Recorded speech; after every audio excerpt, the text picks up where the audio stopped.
Salam əzizləyicilər, bugünkü avtomobilimiz Honda Accord 2013-cü ildir. Deməli, avtomobildə belə bir problem var ki, avtomobil işə düşmür. Belə mənim nə vecimə?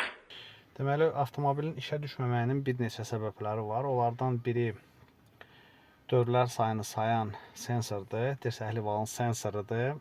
Avtomobildə ümumiyyətlə 3 dənə sensor var. Biri dövrlər sayıdır, ikisi də qaz paylayıcı valın sensorudur. Deməli də sxemdən sonra da avtomobilin üzərində göstərəcək problemi.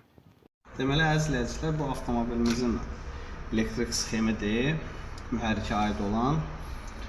Birinci bizə yaxın olan hissə bu çıxış qaz paylayıcı valın sensorudur. Yəni bizdə plus 12 volt qida ayağı yerindədir. Gövdə ayağına qoyduq, amma burada bizdə bir problem var ki, 9.64'dür. Bizim gövdə ayağında problem var. Hal-hazırda bu indi gördüyümüz volt, deməli hansısa başqa sensorun içindən keçib gəlir. Mən özüm Tarix Nadir kitabını yarısına qədər oxumuşam, amma sənin dediyin gibi anlamıram. Əzizləyicilər, deməli avtomobildə gövdə məsələsini həll elədik, sensorların gövdəsini. Bu da bizim Orxan ustadır. Deməli, indi bizdə burada dövrlər sayı qalxmalıdır.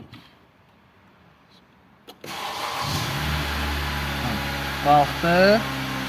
Şimdi avtomobilin səsindən də hiss olunur ki, yəni avtomobil xoda düşdü.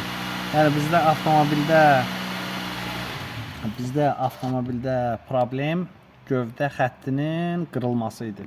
Onu da uğurla biz həll elədik. Diqqətiniz üçün təşəkkürlər.